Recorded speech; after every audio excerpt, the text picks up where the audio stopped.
Well, hello everyone. I am that Weems guy here for yet another episode, and I'm actually very thrilled about this one, just because of the chain of events that set this episode in motion.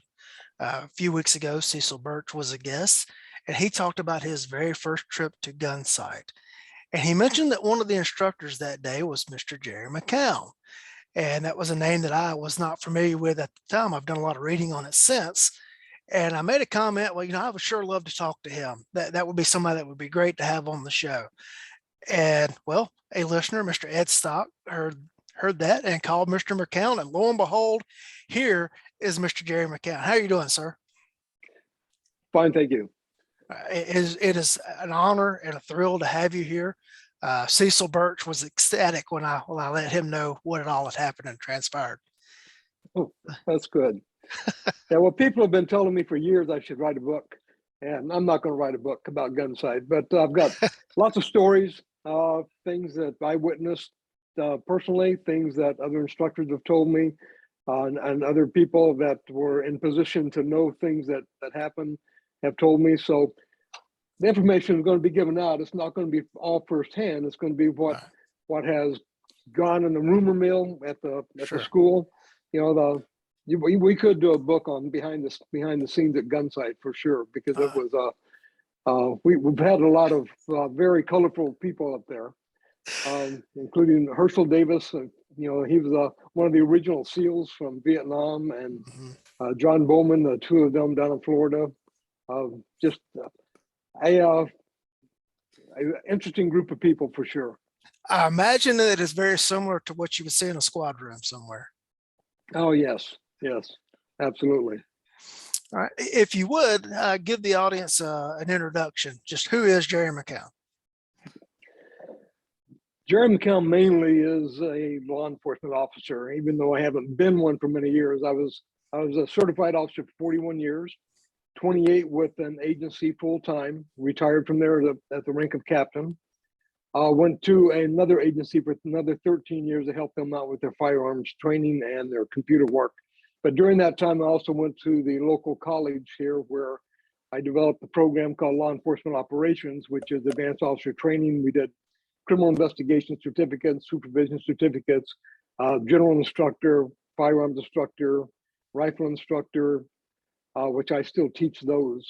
Not the general instructor, but the rifle and the firearms instructor for the college. So I was a program there I developed, and for another 13 years, and then left from there.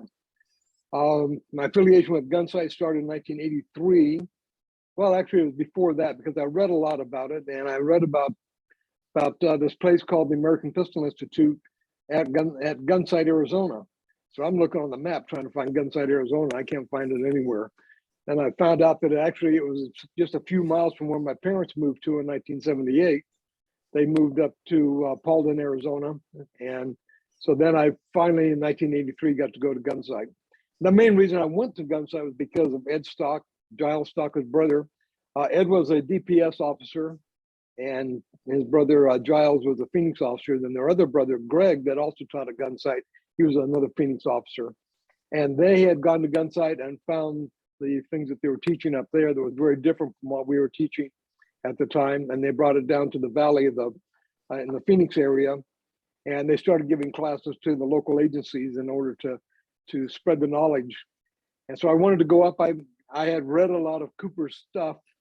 Didn't agree with everything that he was talking about, but okay, but I want to go see what he's teaching and how he's teaching it. So 1983, I went up to Gunsite, took my first class, and it was an eye-opener for me. It really was, because prior to that, I was a NRA certified law enforcement firearms instructor in 1972.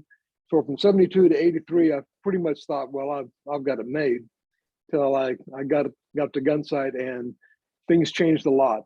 They had a doctrine, which was something that I really hooked into in college.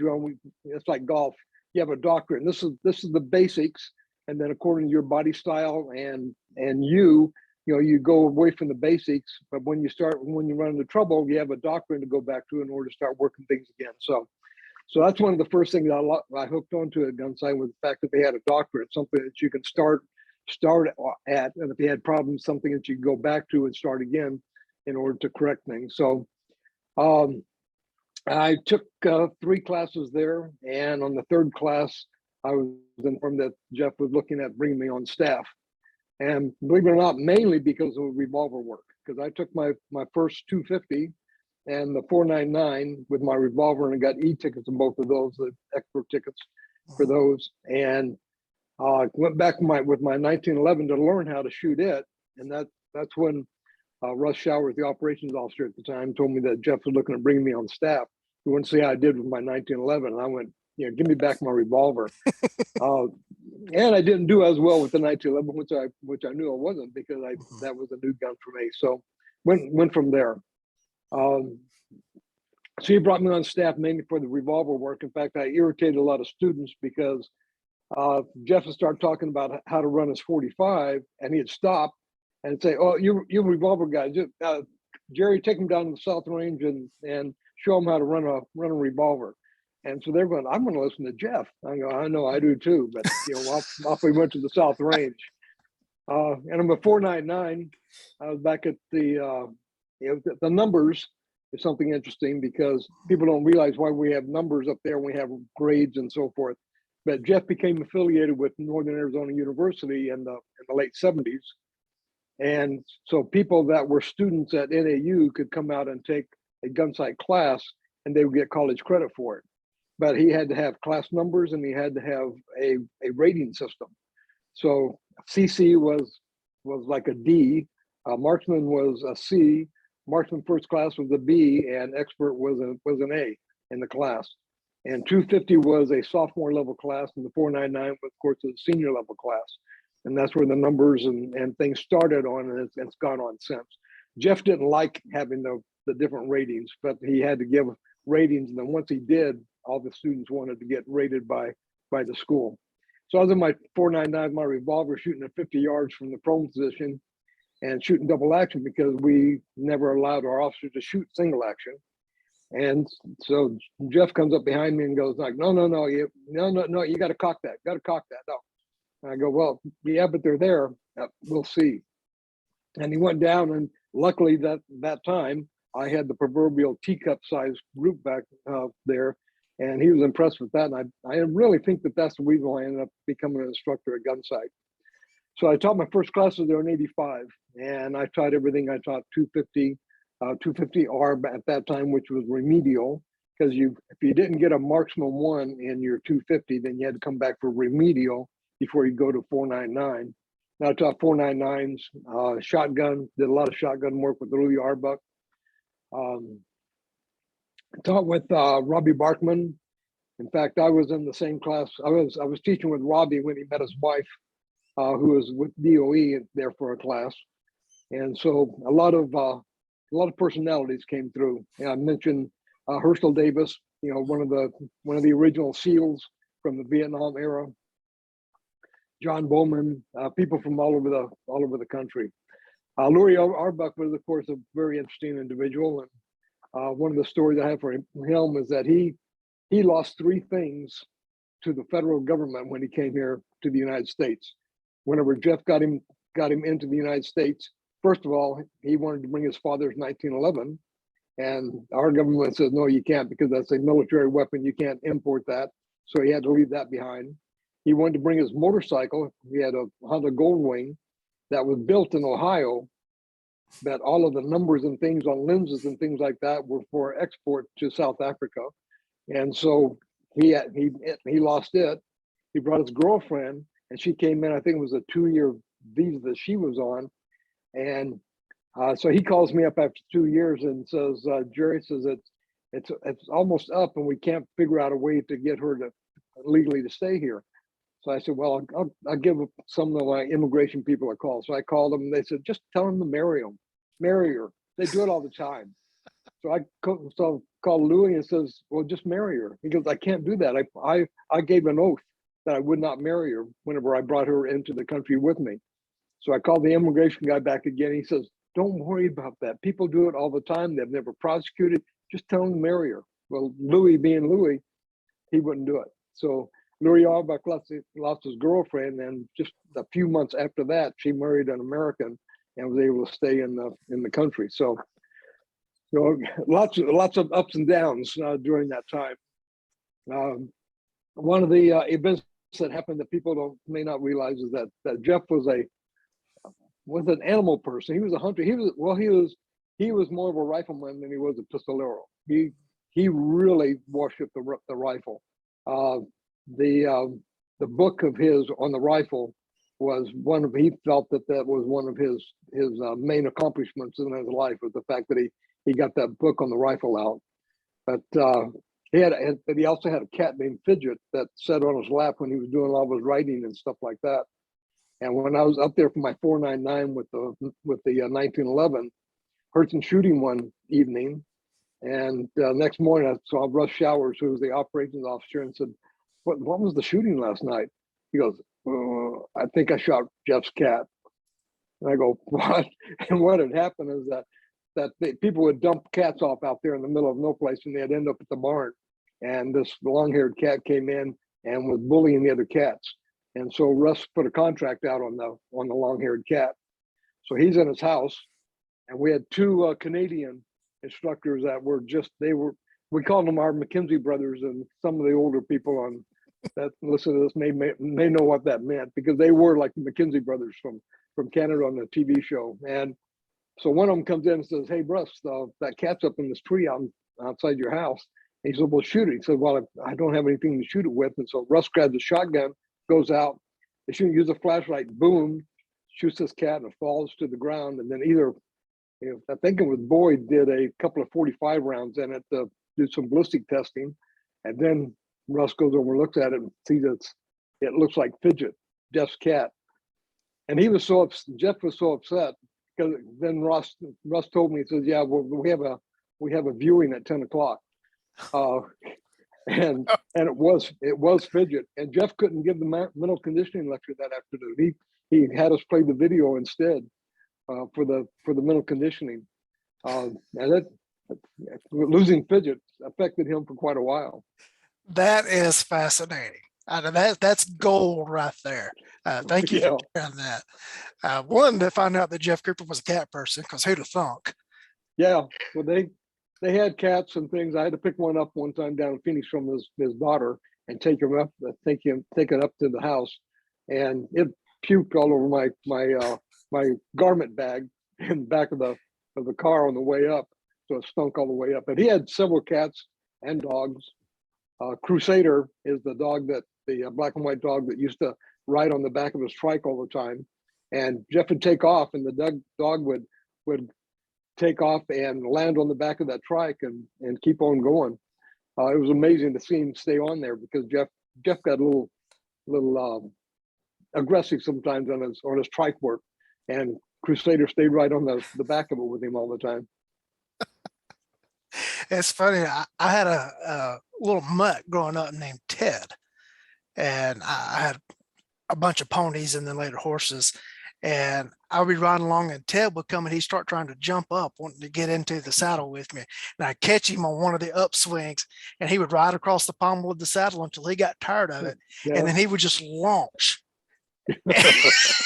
He'd turn end over end and then get up and run like nothing would ever phased him. And it's funny how they adapt to those things. That's great. Yeah. They have a graveyard for their animals up there next to the mausoleum that Jeff had built for he and his wife, Janelle. He's not there anymore. The family moved them from the mausoleum to a graveyard, the Pioneer Graveyard in Prescott. Okay. All right. You mentioned that you shot a revolver at your first 250 and 4.9. Which revolver was that? Model 66, my 250, and my 686, and my 499. I had to ask that question for all the revolver heads out there. Well, my 66 is the one that I shot the perfect score on the FBI tactical revolver course, which got me my picture in the paper and a silver medal from Judge Webster, the director of the FBI. It's the old course. I don't know if you were familiar with it. You started at 60 yards in a push-up position and had to run to 50, and you shot left-handed, right-handed, prone, sitting, and then ran to 25, and then 15, and then 7. It's a 60 round course, and I happened to get all of them within the scoring area, so they got my picture in the paper. But that's the FBI. That's what they do. That's outstanding. We've got a sergeant that works in the jail that is from Ohio. And of course, he's got an Ohio State Buckeyes tag on the front of his truck. And his father is a retired Ohio State trooper. Well, I got to the range to work with him this morning and I beat him to the range. So I set up a target and started shooting some revolvers. And one of them was a Dayton special or a Heinz special, whichever one you want to call it. And he shows up and gets out, and I hold up that old Model 14 Dayton special. I said, if you can't tell me what this is, you have to take your Ohio State tag off the front of your truck. And he was heartbroken because he just couldn't figure it out. I let him keep his tag, but it was fun to mess with him on there a little bit. It's good. Now, you also said something that piqued my interest, that, you started off with the NRA instructor course, and then you learned that there were just different things from Gunsite than what you had been doing down in the Valley. Could you highlight some of those things? Well, just shooting steel. Shooting steel was something that was you're never supposed to do, because everybody's going to get killed by it. In fact, we had to move our competition shooting, our IPSC style competition shooting, from the National Guard Armory, because a colonel saw shooting steel out there and decided that wasn't something they wanted to do. So I had to move out to Ben Avery Range. So shooting steel, but teaching people how to get the weapon out of the holster onto the target as quickly and efficiently as possible, because we were always told you can't teach quick draw, because if you teach quick draw, they're going to shoot themselves, and it's your fault, and you're going to be liable for that. So we never taught how to get the gun out of the holster. We did some talk about how to unsnap that snap that goes over the back of the hammer by using the heel of your hand. You go down to the bottom part of the holster and run the heel of the hand up in order to take the snap off in order to get to the firearm. All of our holsters had the triggers all exposed, so you could get to the gun in a hurry, and we lost lots of guns. I spent a lot of time as an armorer just replacing the rear sights on Smith & Wesson 15s and 19s, because when they fell, they always fell on the rear sight. So of course, had to replace those. Yes, right on the corner of the sight blade. That's it. Yes, So did a lot of those. So just the presentation, front sight. I never knew to focus on the front sight until I got to Gunsite, believe it or not. And I've been a firearms instructor for almost 10 years. Well, for 10 years. And, said, well, just line up the sights. But as far as a focal point, and I was amazed, my groups got smaller, and I thought, well, this is amazing. This is something new for me. So just those things, and strict time and things of that type. And that's another thing with Jeff, is that Jeff did not use any electronics. The electronics existed, but he didn't use electronics. He told me, you can do more with a whistle than you can with one of those electronic boxes, because you can reward people, and you can also punish people with a stopwatch and a whistle. If you think that they need to go faster, you can cut it off a little bit for them and make them feel that, well, I need to go a little bit faster there. I went too slow there. Or if they need a little bit more time, you can get a little more time without embarrassing them or anything else, and running them with that. So Jeff always used whistle and stopwatch. The fun house, we didn't have any electronics out there. Everything was gravity. We had targets up in the rafters with wires going everywhere. We knew where the wires were. We had doors that we could pull a wire on, and that would slam open. There'd be a target on the other side pointing a gun at the individual. We had a target that was on springs, that when we pull a wire, this plywood would come around the corner with a target on it all of a sudden and surprise them. Then we had another one that was on a wire that we could pull a cable, and the target would be on plywood, go across an opening in the fun house in order to shoot at it. We had an arm that would smack their gun if they had stuck the barrel through the door out in the playhouse. We would use a wire there in order to get this hand come out with a glove on it that would hit their barrel to let them know that they're not supposed to stick the gun out through the door until they've cleared it. So he came up with stuff that was just very simple, well, we had a tree house for rifle work. You got up in this tree house, and it was a large tree. You'd be up there, and the whole building swaying. And then he had targets out on the ground out there at varying distances and things, and you had to figure out the distance and hit it while the tree swaying back and forth. It was so he came up with a lot of inventing stuff. Then of course he had Clint Smith as one of his first operations officers, and he invented the scrambler that everybody really thought was great at the time, because you started standing at a tree, you went from standing, the next one had to be kind of a squat, then you had kneeling, sitting, prone, then you went underground. And there was careful, because when you fired your firearm, it had dirt and stuff in the box above you, and so all this dirt would come down on you if you didn't hit it the first time. Then you had to deal with the dust and stuff. Then you had to climb up a tree and then hit it from up in the tree. So those types of activities, we'd never done any of that stuff before. We came back with that for the officers, and it just really turned people on for learning how to use a firearm. So was it well received from the officers when you started bringing it? Oh yeah. In fact, yeah, my chief he thought I was just a magical person. And I kept telling him, well, this is the stuff that you learn when you go to schools and things. And they sent me to lots of schools. They sent me to negotiation schools, advanced negotiation schools. I went to one of those, and one of the individuals that critique you get me off to the side and said, Jerry, what do you do on the team? Because I was SWAT for 5 years. I said, well, I'm the commander. Oh, good. Don't negotiate. You have no empathy. So they wasted their time sending me to negotiation school. Yeah, I got to kick in doors and stick guns in people's faces and stuff, but that was pre-SWAT. That was working narcotics. Working narcotics, we go to get 2 uniforms, one for the back, one for the front of the house, and we kick in the door and go in and take people down and stuff. So that was all my kicking indoors experience. With the SWAT team, I was just the commander, but I did get to jump off of buildings and shoot with them and things like that. Sounds like fun. It's good to hear that your administration was on board. Because that's one of the things I've seen through the years. I'm sure you saw it with other agencies, is you would have personnel who were willing to do the extra mile and carry the load, but then you run into administrative hurdles, back at the agency with that.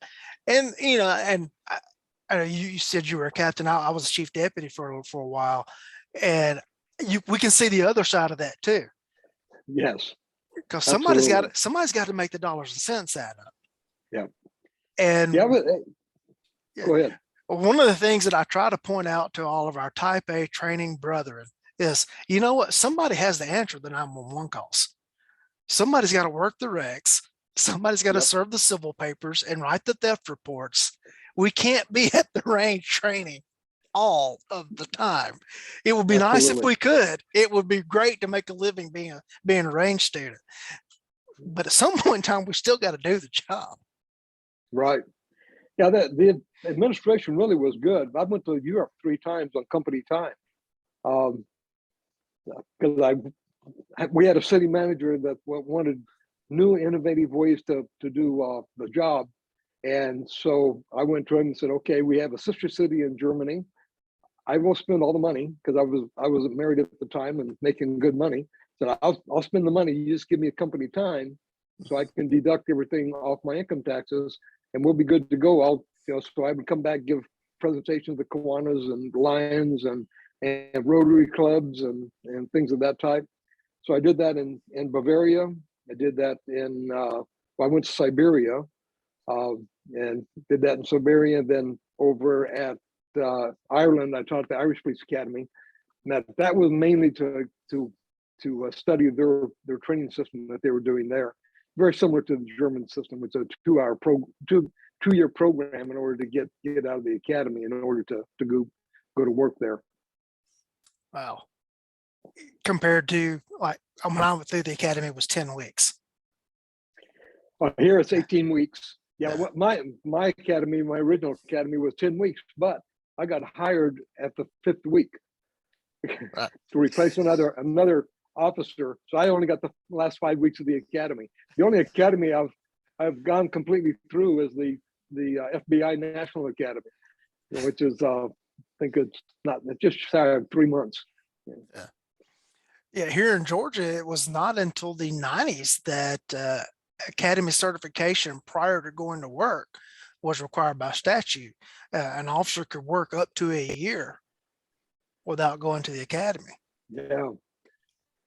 Yep. And Yeah, I was in the second group of officers to be sent to an academy with my agency. wow. And that was in 1967. I became an officer at 21, 1 month and 27 days old in 1967.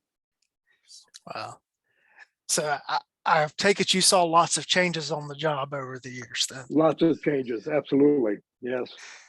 Yeah, it's just the differences in report writing and record management systems from, I've been on, next week will be 23 years, and we still wrote reports for pen and paper. In Yep. all caps, and our agency was very, very, very on the original public narrative. You could not have any mistake whatsoever. No mark through no one. If you messed up on the last sentence, you rewrote that whole thing. Whole page. Absolutely. Yes. Now, I remember those days. in a supplemental or investigative report, you could have 1 or 2 mark throughs or whatever, but nothing. There could be no mistakes whatsoever on the original report. Yep. And I remember seeing sometimes your supervisor holding a piece of paper up to a light, trying to see, was that overwrite where you tried to fix that letter too noticeable or not? And, now they do it all electronically and submit it electronically through the airwaves to the supervisor who can read it. But just that kind of stuff is just demonstrable changes, but it's just other technology that's come and gone. Absolutely. Yes. The technology, you just can't believe it. It's there's no way in the world. I bought a computer in 1984 for $2,000 with no hard drive whatsoever, of course, because you had 2 floppies. That was it. My first 5 megabyte hard drive cost $200 for 5 megabytes. Yeah. And that's one of the up at Gunsite. I developed their first database for them because I had to work. I had to develop a database for the academy. I was commander of the academy for a lot of years, 20 some odd years, just with the academy. And so I was using the computer in the academy, and they were doing pencil and paper up at Gunsite with Greg Morrison, who wrote the Modern Technique of the Pistol. I'm in that book. If you get a chance to look at it, you'll see a younger, much better looking person than what you're seeing me seeing right now. But Greg Morrison was trying to get Jeff into the computer era too, and Jeff, of course, hated computers, and so I was up there quite often on the weekends just doing computer work for things that would go wrong, and so that's Jeff used me for that also, was the computer stuff. For those that are wondering how you can get a copy of that book, I'm told that it's available through the Gunsite Pro Shop. Probably. Well, I went. Somebody said that that's an expensive book. I'm going. You're kidding me. I went on eBay, and people are trying to sell that thing for $100, and $50 to $100, and I'm like, I can't believe that. That's incredible. Yeah, I'm gonna have to go look at I have a class up there the 10th. I'm gonna have to go in and take a look, see if they still have it. I've got a copy of one, but I don't remember what I paid for it, but I bought it new, like off of Amazon or somewhere. It wasn't anything like what the prices are being reported. Oh, now. No. Here's a funny memory for you from the old days. The rookies now will never get the joy of trying to fingerprint a drunk with actual ink fingerprints on a paper card. Yeah, we just leave them till in the morning. Yeah, and you get to like that last finger, and the drunk falls over and smears the whole card and everything. And they just hit delete and do it again. And I'm like, we'd have been there for another 20 minutes trying to get a perfect card. Well, one of the last stops I made I was in my Crown Vic, unmarked, of course, and there's a guy on a motorcycle that is drunk. And I can't even hardly talk on the radio by that time because everything's done on phones. So I called in and asked for a real police officer, I'm going to stop this guy, but I need a real cop to deal with him. And so I'm standing there, and the young officer comes up and starts putting him through all these tests and stuff. And this guy's falling down drunk. Well, in our day, he's falling down drunk. He smells like alcohol. He's falling down drunk. Can't do it. Hook him and stuff him and so forth. And this guy's going through test after test after, and I'm going like, is this for real? Is this what you have to do now? And he goes, oh, yes, sir. Yes, sir. Yeah, we have to, do all of this. My God, it was probably 45 minutes before they ever cuffed the guy up and put him in the back of the car so he get some rest. And that's what he needed. Yeah. It's difficult today. I couldn't be out there today just for the political aspects of it. There's no way in the world. There you go. And for the audience, for the most part, most drunks, the punishment they get is the ride to jail and having to bond out that night. That's about it. Yep. And the officer does hours upon hours of paperwork. Yep. And that's the most that ever comes out of it. Yeah, we used to do things like the feed them breakfast in the morning was an egg sandwich with some mayonnaise on it that we got at a local restaurant. But of course, the jailers would go back and say, okay, it's breakfast time, give me your orders. He's back there to do a head count, actually, and say, yeah, what are your choices? Eggs and bacon, or, hash browns. Do you want this? And what kind of coffee do you want? And then the local officer would go pick up the sandwiches, come to give them to the prisoners. And the prisoner going like, no, I didn't order this. No, it's everybody gets the egg sandwich. Yep. You can't play those things anymore. Somebody's going to complain, and you're going to be in front of a higher authority. Yeah, as we tell them in our jail, this isn't Burger King. You don't get it your way. Yeah. So you attend those 3 classes at Gunsite, and then Mr. Cooper decides to bring you on as an instructor. Tell us how that process went. That's a good one too. He lets us take the SWAT teams up on weekends to use the facilities. So Louis Arbuck and Russ Showers would help with the training, and we'd use the houses and the washers and stuff like that. So I'm in my BDUs, and I'm going to take Russ to dinner for helping us for the weekend. And that's when he presented me with my orange and brown hat. And the orange and brown came from Janelle, but Janelle says I didn't mean for it to go overboard the way that Jeff did. Everything became orange and brown. So I had my brand new instructor's hat in hand, and Russ is going to tuck his pants away and into his shirt into his pants. So he takes his 45, put it on the counter, stuffed his shirt in, fixed his pants, zipped them up, got the 45, picked it up, and did a press check. Press check, as you know, was invented by Eldon. And when he did the press check, he didn't think that it went to battery, so he flipped it. When he did, he bumped the trigger. It shot a big bronze fire extinguisher that's hanging on the wall in the ranch house, which was the house for the operations officer, and white powder everywhere, all over me, all over my brand new brown and orange hat. And then he looks and says, we need to go tell the old man. I'm like, oh crap. So we go across the parade ground into the garage, into the sconce, into the house. Janelle is at the sink looking out over the valley, and just in his chair, which is to the right of the big fireplace in the living room, reading the paper, and he looks up and says, how goes the war, gentlemen? And Russ says, pretty good, but we got to talk to you. So then we sat on the couch, and I swear to God, he took the legs off that couch, because we felt like little kids, because we're sitting down lower looking up at Jeff, and he's all serious.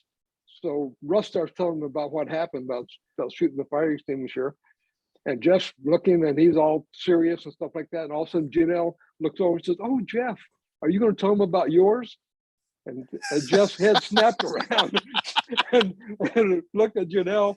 And then he kind of smiled and told us about he came in from shooting one time, got a bunch of guns.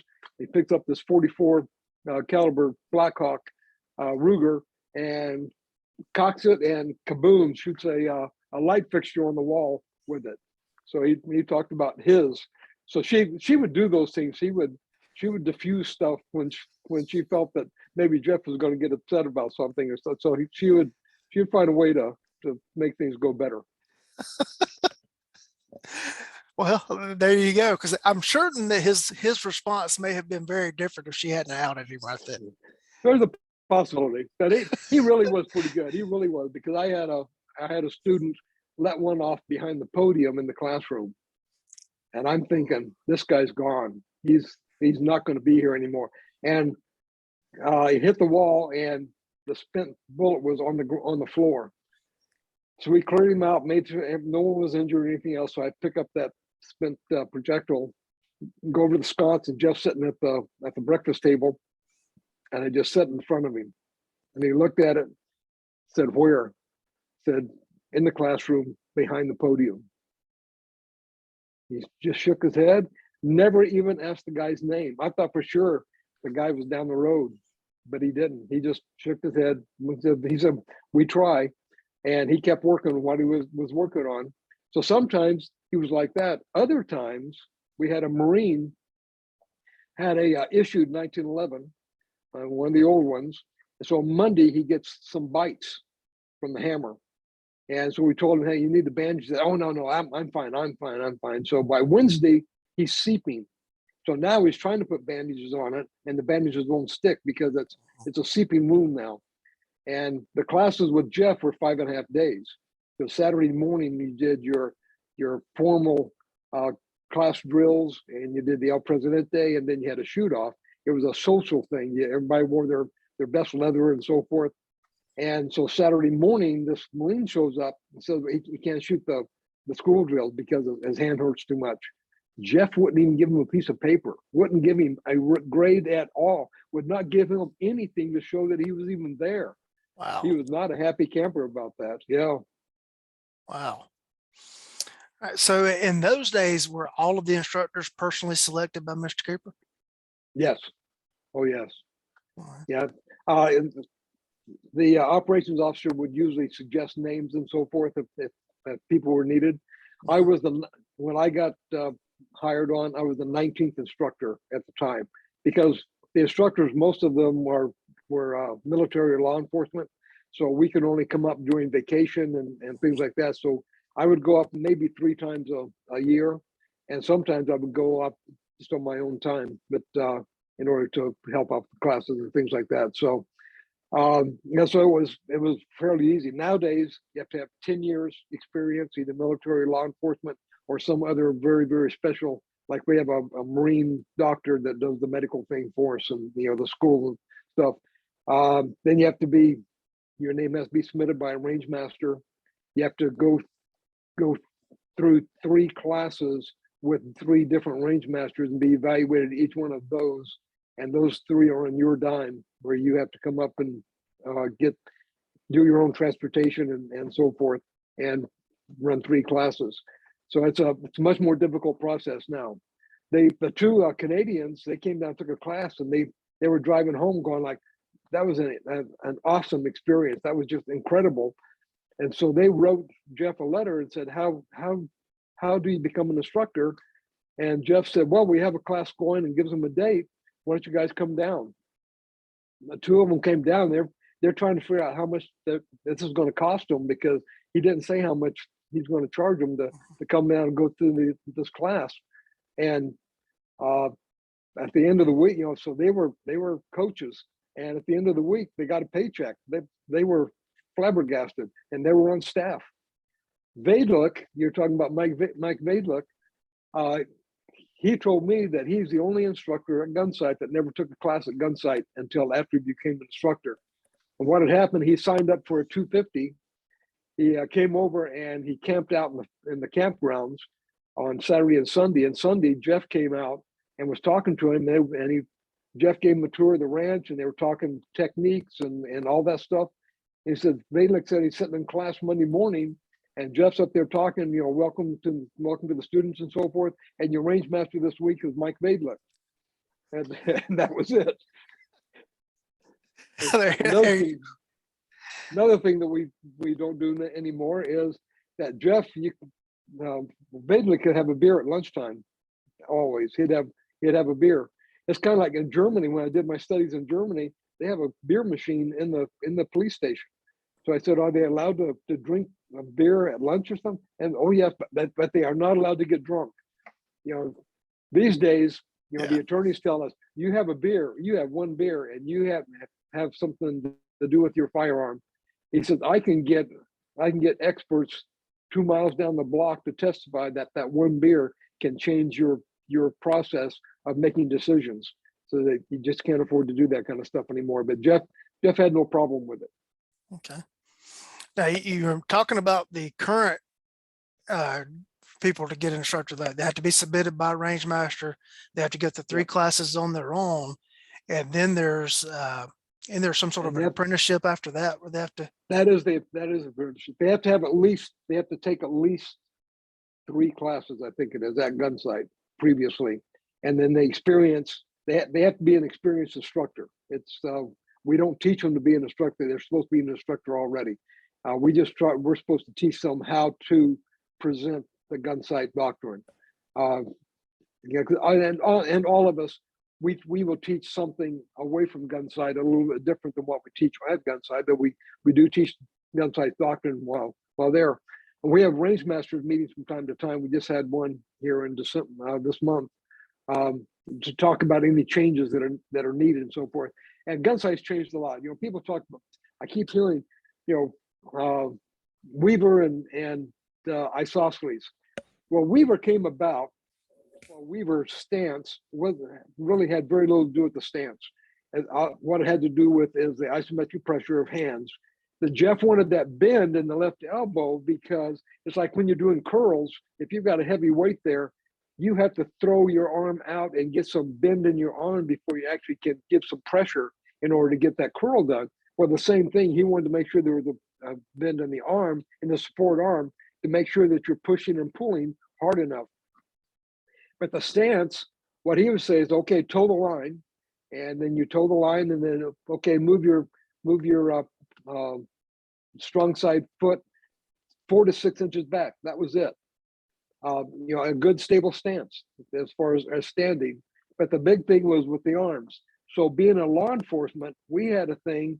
We said, okay, we have an interview stance. The interview stance, we would turn our body slightly in order to put what we'd say, you want to put the gun around the corner. You know, so you turn slightly with your body in your interview stance. And we found that if you're in the interview stance, you automatically have that left arm bent because your shoulders are with your hips and you're turned slightly. That was never Jeff. But law enforcement took that into, well, that's the Weaver stance, is that you can't do your body to the target and you have that left arm bent. That wasn't Jeff. Jeff was you had your hips and so forth parallel to the threat. And the main thing was that you just wanted to get that shoulder forward slightly to get that bend in the elbow. But Jeff didn't teach. He didn't shoot most of the time in what he would have called the ideal Weaver stance with the arm positions. He even in I'm a subject matter expert for the state of Arizona in that committee. Been that committee since 1996. Before that, 1993. I was in the committee that actually decides what the actual curriculum in the academies are going to be throughout the state and so forth. So, but they still keep talking about Weaver and isosceles. They're like, no, it's not. It's you have your neutral stance, which are your DT guys. Okay, you go to your neutral stance so you have a good balance and base, and then you hold the gun in the manner that's going to control recoil the best that you can, whatever that is.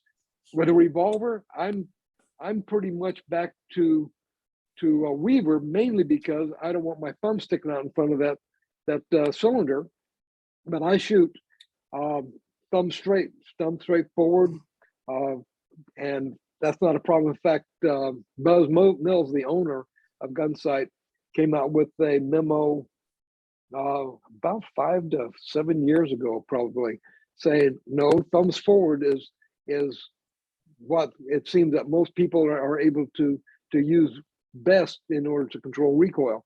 And that's what most of us teach, unless it doesn't fit the individual. If the individual shoots better otherwise, it's whatever that they can shoot with. What they can hit with is what we're concerned with. So, all of this stuff about, yeah, well, you got to turn your body, you got to, turning the body was law enforcement did that to the Weaver stance. And we called that the Weaver stance mainly because of the elbow was bent. And that still irritates me because people really don't understand what it was that Jeff taught. I heard that from you just now, and I heard something very similar from Larry Mudgett earlier in the year. Oh yes, absolutely. Yeah. Yeah. Yeah, Larry's a super guy. You'd think he was a Pentecostal preacher or something, you would never suspect his background. He comes across with, he just really is a nice guy. Yeah. Matter of fact, it's a question on his written test. What is the Weaver stance? And the answer is it's isometric tension. That's it. That's the answer. That is, and the people that shoot what they call the modern isosceles, that's what they're doing.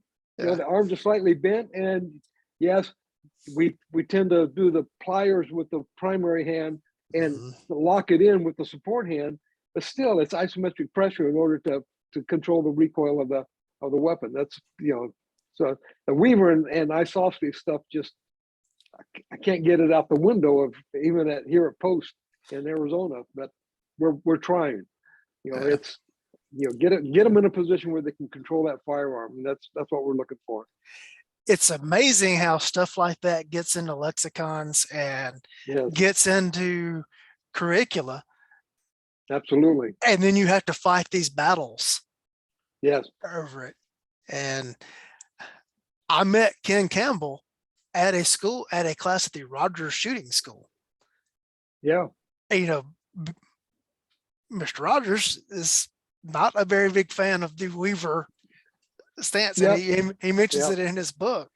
And that was an interesting back and forth when he was giving his lecture and he gave his comments, and Ken, he's got to defend the company line there. But then he made the point of it's a balanced fighting stance. It's not about arm position, etc. And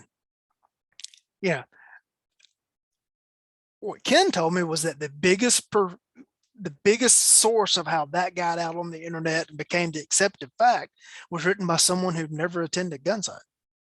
That's a possibility. The big thing here, Gunsite started it, and it's now gone. The basics of what Gunsite still teaches, which is your stance and controlling the recoil, getting the gun out of the holster into the target as quickly as you can. All of that stuff has gone around the world. I did studies in England. Tony Long there, who was the head firearms instructor over for the Metropolitan Police in London for many, many years. We talk the same language. We talk flash sight picture, all the Gunsite stuff. But at that time, he wasn't allowed to teach it because what happened was that in the 60s, they had decided they need to arm some of their officers. And so where do they go? Let's go to America to learn how to do this. So where do you go to America? Well, you got to go to the FBI. So they went to the FBI, learned how to shoot FBI style, came back. They wrote all the policies and things. Then they go up and rank. This is what happens throughout bureaucracies everywhere. They go up and rank. They don't want to change because, by God, this is what we did and that worked back then. And so Tony was at the time was trying to do some changes, and some of them were going like, no, we can't do that because we have to do it this way because, until those what Boyd called the bombing generals, the bomber generals in his book, was that they're still fighting their last war, and we need new stuff. So, but it's gone around the world. It really has everywhere I go. The reason I got to teach at the Irish Police Academy, I was coming over to study their teaching techniques for their officers, and they found out that I was a Gunsite instructor, and so they asked if myself and Bill Jeans could do a 2-day class with them with their firearms instructors. Outstanding. And teaching and talking the same language we talk now. So it really, people don't realize just how big of a event Gunsite was at that time, because no one else was doing any of that stuff. We had SEALs coming. The first night sights I ever saw, we're having a night shoot, and we have like 5 SEAls in there from Coronado Island, and say, okay, we're getting ready to shoot. And they go, I need about 5 minutes. They go off to the side of the range. I go, what the hell are you doing? I go over. They break a silent stick. They shake it up, cut it open, and they're gooping the stuff on their front sights, out of that silent stick in order to get their front sights.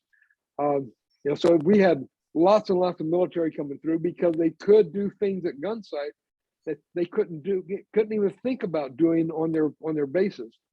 They couldn't do it. So it was amazing seeing them come through, and they're one of the best compliments that Jeff ever got was a gunny from the Marine Corps went up to him on a Friday one day and said, Colonel, the Marine Corps has taught me how to shoot my rifle for 15 years. And this is the first time that I learned how to fight with it. Because, and Jeff thought that most of this stuff was, just fighting, but some of it was gaming. But people would come there and say, yeah, well, I want to come to Gunsite because I want to, I want to do really good in IPSC and stuff. Jeff said, don't come here. I don't want you to come here. Go to Ray Chapman. Because Chapman teaches you how to do IPSC. I want to teach you how to fight. And so the evolution has gone, because you've got to evolve. So the evolution, and so Gunsite today is very different from what Jeff had. And Jeff, to tell you the truth, by about 1990, Jeff had stopped evolving. He had gone so far, and he stopped. Like moving and shooting. One week, yeah, we could have the people move and shoot. Next time I'd be up there. No, we don't do that here. But he had hit the wall where, okay, this is where he wanted it to be, and he didn't go much further than after everything that happened with Gunsite. Things have progressed much further. We got some incredible people up there. We really do. I'm in awe. Gary Smith runs the barn, and I'm thinking, well, he's an instructor. Yeah, he's a hunter. The guy's phenomenal. He really is. He's saved my ass a couple of times in some classes with some information that I needed, and he's right there. So he's not military and he's not police, but because of that, we had a class here just a few months ago. We had a student that was just all upset with our technique of running the range, and they latched on to Gary, and because he was a civilian and he didn't have that police and military background. And again, he saved my tush on that one too, because I was the range master and I'm trying to figure out how I can get this person to perform better. And they locked in the Gary. I gave him Gary, and they came up smelling like a rose by the end of the week. So, but we had just some incredible people. I haven't worked with all of them, but every one of them that I've worked with, I've been impressed. And that wasn't always the time. During the dark days, the 90s, when Jeff wasn't involved and Buzz hadn't come along yet, we had some people up there that were disappointments by far. I had decided I don't want to be a range master all the time. I need to listen to other people. So I want to coach. Well, they put me with this other instructor, and that was the first time I was ever embarrassed being a Gunsite instructor. And that's when I said, okay, yeah, I'll be the RM, because I don't want to run that again. But like I said, I cannot tell you how much I respect those people that are there now. And I'm towards the end of my teaching career, but I'm glad to see a lot of younger people. When I say younger, we're talking 40s and 50s still. Because you have to have a lot of experience in order to get there. So, and Ken talks about, he likes seeing, that when he gets on an airplane, he likes seeing people with a little bit of gray in their hair there in that pilot seat, because they've got experience, and that's what we're looking at Gunsite. Even the younger guys have some gray hair in them usually. There you go. Before we started recording, you mentioned that one of the great things about teaching at Gunsite is that the cadre comes from all over the United States. Yeah. So you get to keep abreast with what's going on all over the U.S. Would you like to Yes. expand on that? Yeah, because we have people from Pennsylvania, lots and lots from California. The California guys seem that when they retire, they move to Arizona, or at least someplace else, either Nevada, Arizona, Idaho, and so forth. They get the heck out of California. But yeah, but we have them from all over the states. When Jeff was there, we also had instructors from Canada, Australia, Sweden. But then with the changing of immigration laws and all that other stuff, we don't have any more of the foreign instructors. But we have people from literally all over the United States, and lots of experience, and that floors me because of the people that we have there. They're just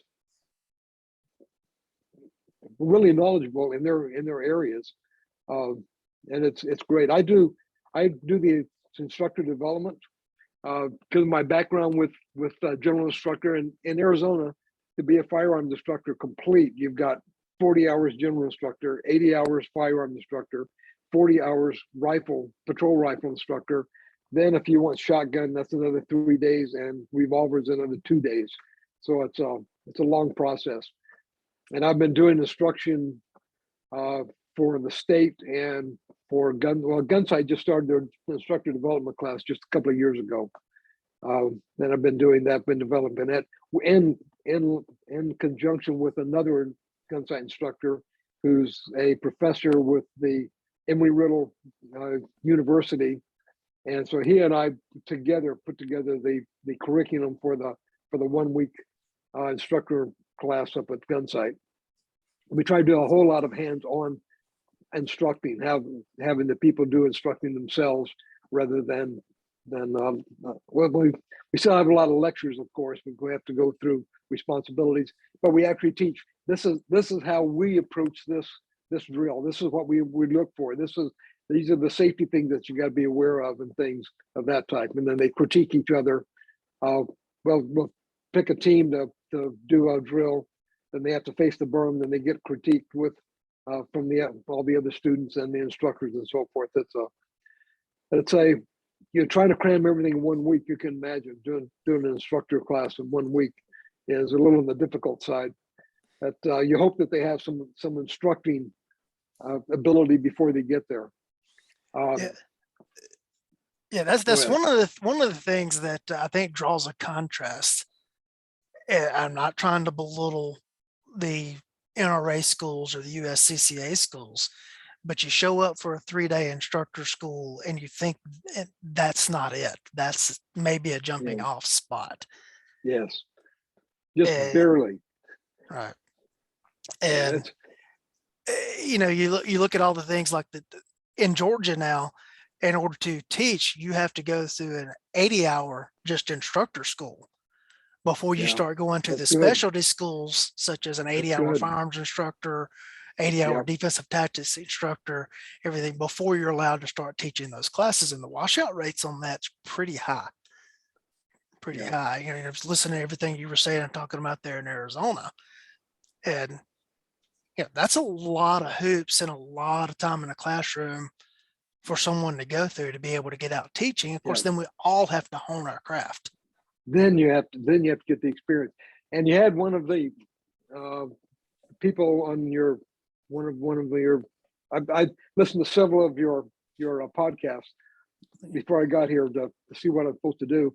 They were talking about the NRA certification. Don't ever, never, ever let one of those lapse. Keep every one of them.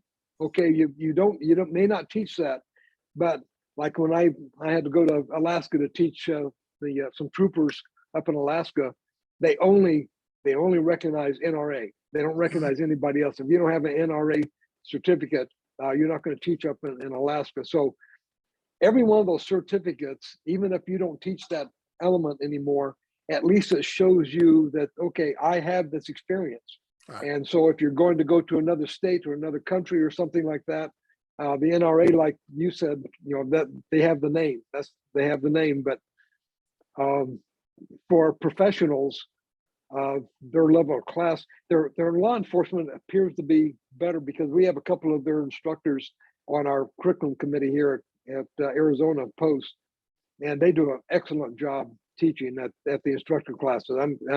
I really respect them, but I didn't have that much respect for the standard NRA classes that I have taken in the past. Yeah. You know, if you look at, say, the NRA basic pistol, for what it's trying to accomplish, I think it does an acceptable job. My gripe with it is someone that goes and gets NRA basic pistol instructor, and then they want to go out and start teaching fighting with a handgun. Yes. Nothing in that program addressed fire. You're not even No. allowed to shoot at a humanoid target. Well, I can't. I'm doing a talk, and I hear this little bell going off. I go like, "What's with the bell?" You said weapon, didn't you? Oh yeah, many times, many times. Yeah, I'm going like, "What is wrong with you?" See, what happened was I'm an Arizona Post certified firearms instructor. So when we got the CCW permit thing going in the 90s, we could teach that. Well, our Arizona Citizens Defense League got the laws changed to the point that they irritated the Department of Public Safety director. So, and the law got changed to it has to be an approved instructor by the director. He said, we only approve NRA. They would not approve Arizona Post law enforcement firearms instructors to teach CCW. So I had to go take that 3-day NRA course because we haven't allowed the NRA firearms instructor certification since early 90s, if not before that. So no one really took it because it didn't do us any good in Arizona. So I let that lapse. Shouldn't have done that because I can't get it back without going through the whole course again. But it didn't fit what we needed to have done. But don't let it lapse. Keep all of those. It's not that expensive. Was that the episode with Karen Whitlock? Yes. If I understand correctly, Karen was awarded one of the scholarships from the Jeff Cooper Foundation. Oh, good. So you should be seeing her in Arizona. Excellent. I think she got one of those. Is she part of the well-armed woman? I think she's got either well-armed women or a girl with a gun at her range. Because we've got a new program up there for the well-armed women. They take a 250, so they're 5 days on the range, and then I get them for 3 days to show them why we do things that we do and how we approach running the range and so forth. So I'm taking that week and even compressing it down even further, but it's going to really help because if they've just been through a whole 250, they've got the presentation, they've got all of those other stuff, all those other things already done. And so it'll be much easier just to work with them on the range and have them work with each other in order to do teaching and so forth. But and that's an excellent program. It really is. We go up once a month and volunteer our time for the chapter there at Gunsite. And they have 3 levels. They have beginner, intermediate, and intermediate, and advanced. And they do houses and they do washes and stuff. It's really a good program. And the ladies, I just love the ladies. The whole range is so different when it's full of ladies. It's just it's actually a more a learning environment, I think, with the ladies than it is with a bunch of the guys there. Because my grandpappy taught my pappy, and my pappy taught me, and I just know that stuff already. And they come in with their minds wide open and just say, okay, what do I do with this thing? So I'm really looking forward to that. We just put that program together. In fact, I'm still working on the 3-day curriculum, making sure that I've got everything in line for those 3 ladies. But for the ladies that come through the 250, then over to the firearm instructor portion of it. I hope she's there. I would really like. That would be a. Yeah, I will make certain she is aware of it. Excellent. I will make certain she's aware of that, and hopefully she'll be able to fit that in. Karen's outstanding, so I think it would be great for getting her to come back. I want to go pick her brain when she gets back. Yeah. Cecil Birch had asked me to ask you a question about rifles, and I can't find the the question. I was sitting over here looking on my phone trying to find it. It was something to do with how did Mr. Cooper feel with like how the 5.56 or 223 becoming the prevalent rifle round? Like how did he adapt to that over the time? He didn't much care for it, except for the fact that what it was used for defensive work was but he of course preferred the bigger calibers. But the rifle itself, I think he accepted it. He didn't like the fact that it was a poodle shooter. Either he or one of the other instructors came up with that, but he felt that they should have more bullets than what they were getting. But he was impressed with how, we have the Marine marksmanship unit come out and things, and they did quite well with those little guns. And he, I don't think he had an AR. Come to think of it, I know he had HK91, had some others.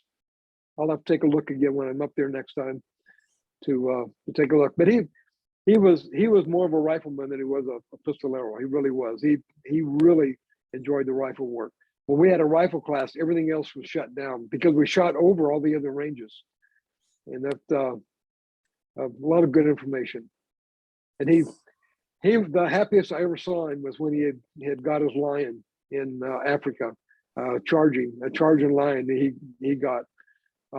He was on cloud nine for probably a couple of months. You could do no wrong, and people that said, "Oh, okay, well, retire and go to Gunsite, move up to Gunsite and teach." I go, "Well, I'm telling you, Jeff Cooper is one of the most intelligent people that I've ever associated with.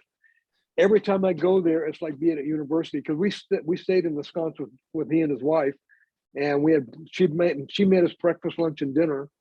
So she had to go shopping the week before for all of us. And whenever Michael Harries was going to be there, he ate nothing green, so then she had to buy special stuff for Mike. But she did that well. But and for that week you're at university, breakfast, lunch, and dinner, talking about whatever it was that Jeff was studying at the time, and you learn stuff all of the time. I learned philosophy. I learned more about a philosophy of life from Jeff Cooper at those dinner times than I even had from my father. Now, the man was extremely intelligent, and an officer and a gentleman. You just have a picture of Jeff Cooper because that's exactly what he was, an officer and a gentleman. But I said, after the week though, I'm ready to come down the hill. That's why his operations officers usually only lasted for a couple of years and then they were gone. Terry, a guy that works with Clint Smith, told me that Clint Smith's shield with the 3 red stripes, it was a black shield because he left Gunsite other than in favorable conditions, and the 3 red stripes was for diligente vis coloritas, the accuracy, power, and speed. And because he left, Clint, if you know Clint, he is his own individual, and he would only take so much. And most of the operations officers moved on about 2 years. The only one that lasted longer was Greg Morrison, but Greg's IQ and Jeff's IQ were bumping each other. They were right up there, and you could watch Greg convince Jeff things was his idea when they were actually Greg's idea. He knew how to influence Jeff in his direction, and did a good job of it too. It's funny with my former sheriff that retired recently. If you walked into his office and just pitched something to him or started talking about some issue we were addressing, you got his immediate snap answer, and there was no changing it, at least not in the foreseeable future. And I used to sit there and laugh at the people who would walk past my door and go into his office and get just completely shot down or an answer they didn't want, and like would walk back down the hallway with their head hanging. And then later I find them and say, if you'd come to me with that, if you'd come to me with that, we could have worked out something. Because the way you would have to deal with it, you would have to, in passing, just kind of reference something related to it and get his wheels turning for a while, and then come back and kind of bring up Yeah. the subject later, and you could typically get a favorable outcome. Yep. Good. But Absolutely. if you just went straight in there charging at the bulls, you got the horns. Yeah. Same with, yeah, that was Jeff too. But that's, you know, a lot of good stories. You know Robbie Barkman? I don't know him, but I know the name. You know, what was the name of the company? Finishing company, all the finishings. And Oh, so forth. Robar? Well, Robbie, Robar, there we Yeah, go. yeah. Yeah, so Robbie was the range master at, not the range master and gunsmith at Gunsite in the years that I was there in the beginning. And Jeff had a rooster, and this rooster was crowing in the mornings. And so Robbie goes over to, he had to go see Jeff every morning with that little meeting. We'll go to Jeff, says that rooster's waking me up way too early. You know, need to do something. And Jeff said, well, you know, it's a rooster. They do what they want to do. And so finally, Robbie Trunk says, got to do something with that rooster. He said, well, do what you got to do. Next morning, kabang. So Robbie goes over for a meeting with Jeff, and Jeff goes, you shot the rooster, didn't you? Bobby goes, yes, and then just carried right on, you know, with their meeting. And he had a picture of him with his rifle and that rooster up in his office all the time that he was there. That was a good one. There you go. Let's maybe back up a second here and explain some terms Sure. for the audience. You've referenced the range master and you've referenced the operations officer. Let's make sure our audience knows what those positions are. Okay, well, we had an operations officer for a while. Now we have student coordinator, and that is being taken over by Lou Gosnell. But we have different positions. Ken is the CEO. Back when I started, you had student coordinator or operations officer, and he's the one that really ran the school and so forth. Made sure all the instructors are where they're supposed to be and doing all those things. That was Greg Morrison, Russ Showers, Clint Smith, Chuck Taylor. All of those were operations officers, really. So we have range masters. Range master is in charge of a class, and coaches. So we do 1 to 4. We do a 1 to 4 ratio, coach to students. That's excluding the range master, because the range master has to be back there further in order to control everything. And the range masters change. It's like the last class I did with Charlie McNeese. Charlie was the range master. I was a coach. I like coaching more than I do range mastering because I get to work with people. Next January, we're working together again, but he's a coach for me and I'm the range master. So, but the range master is the one that's responsible for the class running, getting everything done that you have to get done, keep it on schedule, identify problems. That's another thing I really like about the administration right now. If we have somebody that's really taking up more time than what they should be, then maybe they should have had another class before they got to us. We take them up to the office. They'll either get them into a tutorial or give them their money back. So it's not a biggie. If they're a safety issue, they're gone. No, we can't afford that, and they aren't there. They'll write a check and put somebody down the road, just from the range master. But they try to work with them if they can, and very few of them they just send down the road. Normally what they say, okay, you've invested this much money. What we can do a one-on-one tutorial with you for this many days, this many hours, in order for you to get your money's worth. And you can go ahead and attend lectures and things, but we just can't have you on the range. That works out great. So right now we have Ricky. She's I don't know what her position is, but she's the front office, and she does all the certificates and answering phone calls and things like that. We have Jane Ann, who's marketing. We have Lou, who is the student coordinator, and he's the immediate boss of the range masters. And then we have the CEO, Ken, that we report to. The range master has to go up at lunchtime, tell him if we're having any problems or if we need something to make sure that it gets done. So it's a very expensive place to go because there's a whole lot of money put into there.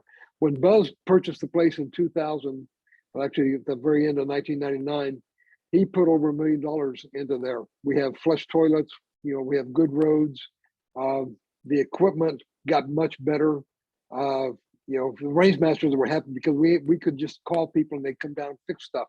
Because we used to have to bring all of our tools with us because we did all the fixing and things if something broke usually. So that's an expensive place. It's an expensive place to have, and that type of facility. It's an amazing. We have 3 shoot houses right now. We'll probably have a 4th one by the end of next year. We have 27 ranges. You can shoot anywhere from contact position out to 2,400 yards. Just if you haven't been there, you need to come out this way and give me a call. We can run up and I can take you around it. We could do that. I went in October of 16 or 17, I think it was. I was actually out there doing the shotgun 260 the same week that y'all were doing the instructor development class. Oh, really? Yeah, because Marty Hayes was there in the instructor development class. Yep.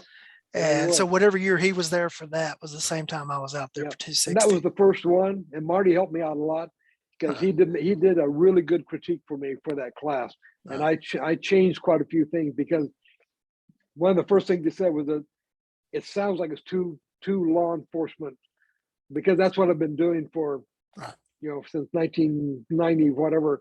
I've been doing law enforcement 2-week classes and 1-week rifle classes and stuff like that. So he says it leans too far towards law enforcement. You need to civilianize it a bit. So I went in and did quite a bit of changing because just what Marty said, because I have a lot of respect for Marty. He's really good. Yeah, I ran into him on that first Monday morning. I'm like, hey, are you in the shotgun class? He's like, no, I'm here for the instructor development class. I'm like, if I realized that it was going at the same time, that's the class I would have been in. Yep. Well, you just hit on something that I had hoped that we would get into. You've got all this teaching at Gunsite with all the private sector students, and then you've got all the teaching with the Arizona cops. What do you see similarities on the range? What do you see dissimilar on the range? Different teaching styles, different approaches. Actually, Arizona Post is, they won't tell you this, the younger guys won't, but it is Gunsite doctrine. It really is. And we've got a lot of good people here too in law enforcement, and it's really not that different. I teach for the college still, and I developed a civilian class. We have civilian classes for firearms, for handgun, rifle, and so forth.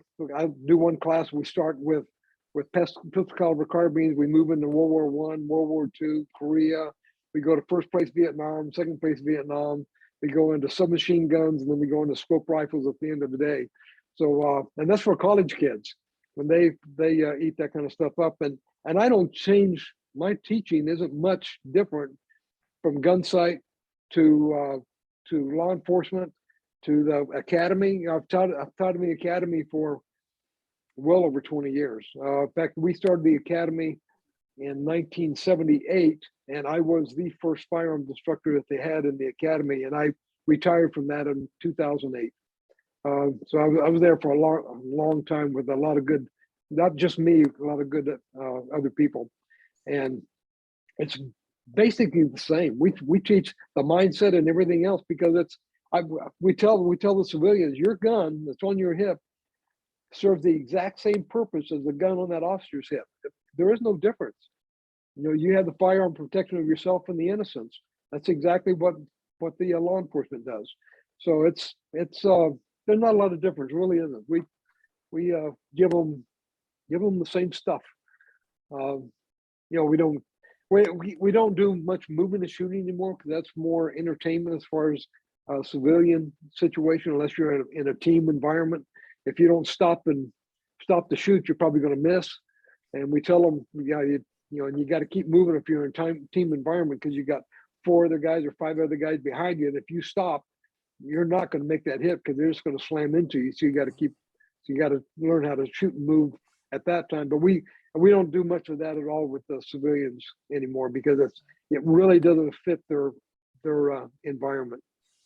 Yeah, that's one of my gripes with team classes on the private sector side.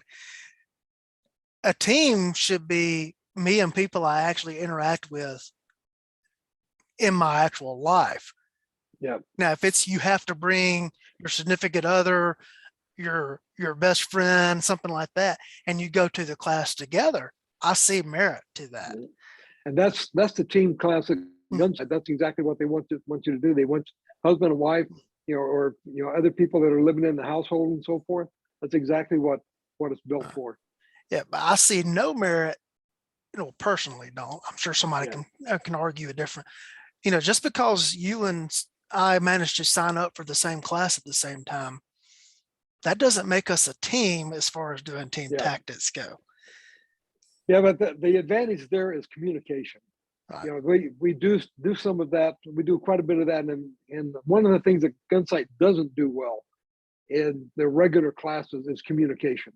Holding people at gunpoint, telling them what not to do, handling that environment, that is not in the 250 class. And that to me, I think is a big hole that, because in the academy, we do lots and lots of drawing that gun without shooting, yelling, don't move, police, don't move, moving, communicating, and things of that type, because that's what you're going to do most of the time. Right. It is not going to be shooting. So it's, and I tell them in the instructor class, I said, if you don't teach your people how to not shoot people, it's going to cause you a problem, because you're going to get in court and say, well, do you ever teach them to not shoot people? Well, no, because I'm teaching them how to shoot. No, you got to teach them how to handle that situation also without pressing the trigger. Absolutely. I tell my students that there's two things that I want them to say about my classes when they leave, is that it was a safe environment and that fat guy spent a lot of time on not shooting people. That's good. That's very good. And in my basic, I'm calling it pistol craft now, it used to be defensive pistol skills. And that basic class was my core kind of my one-day version of what a 250 would be. We spent a lot of time on things like drawing to a ready position, with the definition of ready is that no part of the muzzle is covering any part of the person. I like that. Yes. And giving short, no more than 2-word verbal commands. And in a course of fire, they shoot at the end of the day. There is a string where they have to draw to a ready position and give a verbal command, but there are no shots fired. And I walk up and down the line, or my assistant walks up and down the line, and we make sure that the muzzles aren't covering any kind of the target or the meat, and we document that as far as their training goes. Yeah. And so now I can come testify for them in court. Now, I trained them that it is capable of drawing the pistol without actually pointing it at the person. Yep. Yeah, because when you talk about those people in Minnesota, I think it was the husband and wife with the protesters and stuff. Said, the only bad thing that I saw was that they're Muslim people. If you're Muslim people, many places, in fact, most places, that's a crime. Yep. Oh, you'll love this as a use of force instructor. I love hitting my cops with this question, and I hit private citizens with it too. What legal justification must you meet to point a firearm at someone? Actually, muzzle is covering meat. And I usually either get, I don't know, or guess answers. It's the same legal justification to use deadly force and to actually shoot them. Yep. And if you're not at that standard, you shouldn't be pointing a gun at them. Yep. Because it's a crime. Yep. My earbuds are dying. Let me see if these others will work. Sure. Let me see. Maybe not. Well, the left one's still, I think. Can you hear me? Yeah, still hearing you fine. So okay. Well. Right. We'll just go with one. All right. let's talk about use of force for a second from a law enforcement perspective, if you would. I know Sure. you're on the use of force committee there with Arizona Post. What are you seeing as far as differences in um, either public or institutional pressure in regards to use of force training, um, in use of force investigations? What are you seeing there? Any changes due to recent events? Well, yeah, we're bringing more information into the classes for the instructors about use of force and the muzzling and things of that type. So it's with the environment that it is now. That's why I'm not going to be there much longer either, because it's getting over my head, because it's I could not be a cop now. I'd get fired in a week, I'm sure. But we're doing much more. The de-escalation is the big word that we're trying to get into them. We're doing more and more force on force in the academies. We go through the whole process: bullseye, silhouettes, Milo or FATS or whatever the system, electronic system you have, and then force on force. Force on force is cheaper, it's better, it's the top of the training cycle, and that's where they really start learning de-escalation and so forth with working with other people, and that's getting more and more pushed into us, and it needs to be. It really does. I would agree. I think we need much more of that, because we spend so much of our training time on just the technical use of the weapon, not the actual application of the use of the Yes. weapon. And if you haven't taught people or allowed them to make decisions with the gun in their hand, then how can you expect them to do it when And the that's where time it's comes? at. That's why the mental conditioning has gotten deeper and deeper and deeper, and I'm really glad to see that, because just that student that you have that is jerking the trigger and you cannot get them to stop jerking the trigger. The newest thing that I've come up with is, and it's I read it, I can't even get the guy's McEwen, his name was, that he said that trigger control is not in control if they're jerking the trigger, and much of that is a fear of failing.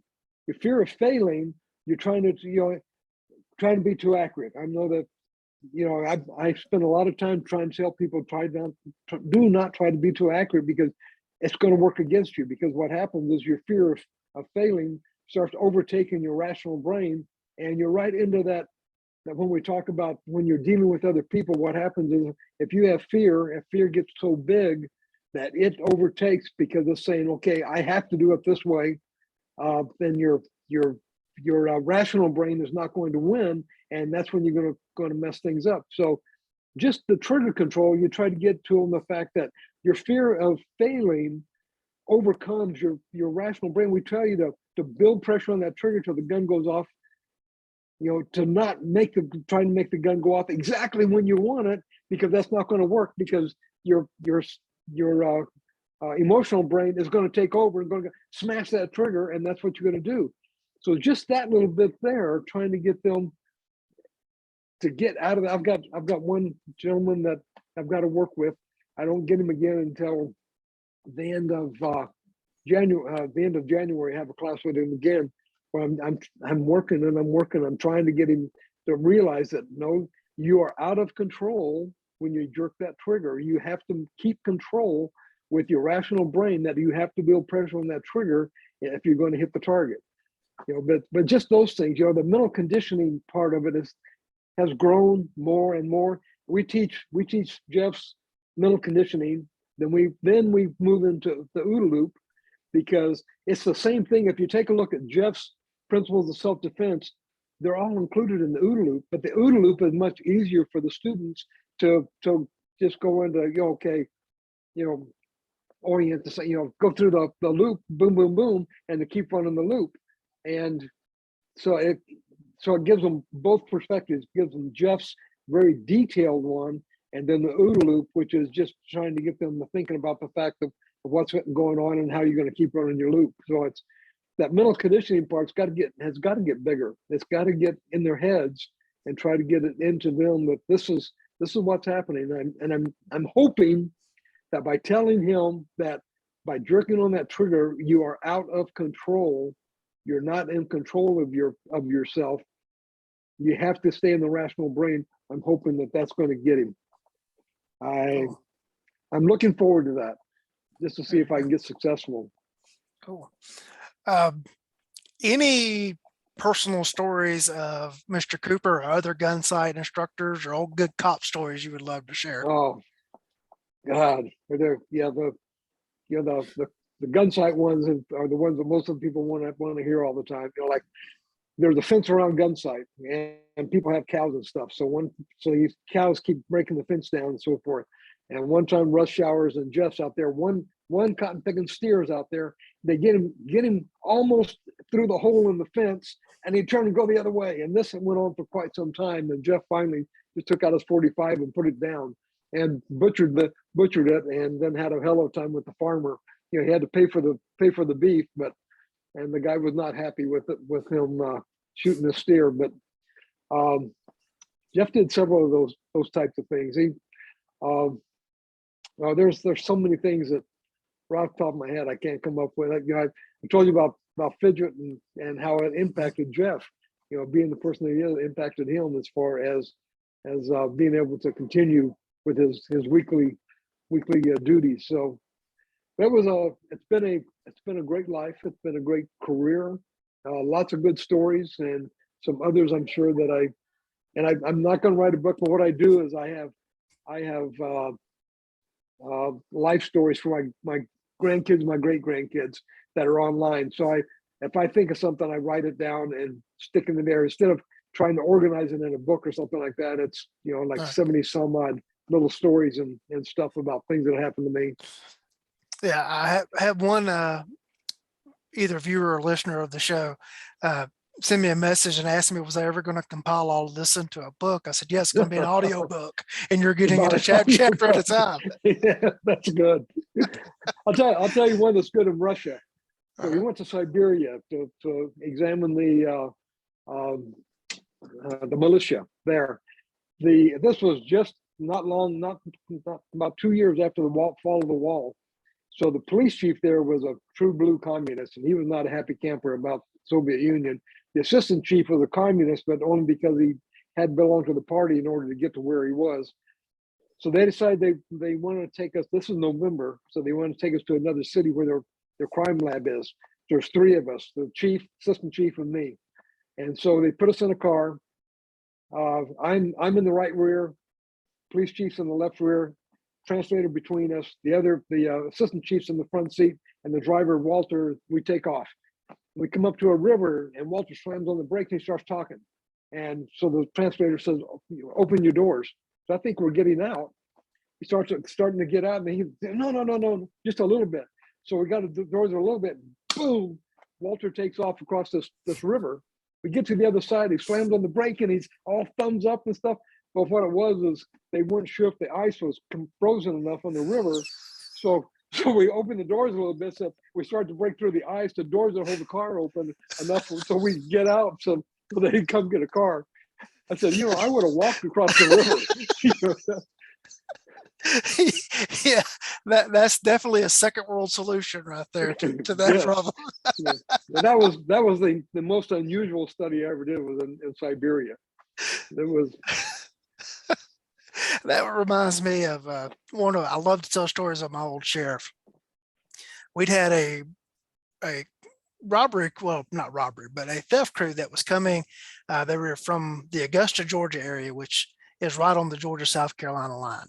And the county in which I work is Northeast Georgia, over in the Athens area.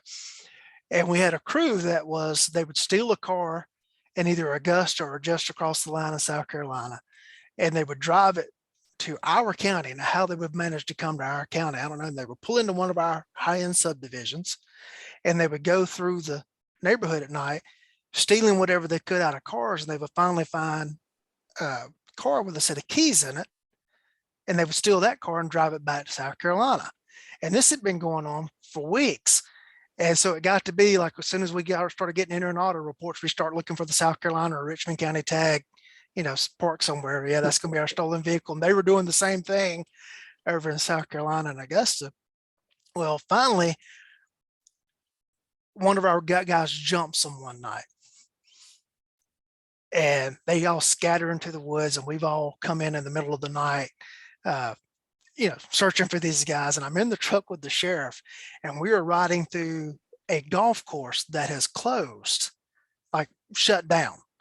And so the grass hasn't been cut in forever. And so it's up high enough that we're seeing like the seed heads like through the window and bouncing off the mirror. Well, this golf course was along a river. And we're driving through what was probably the fairway.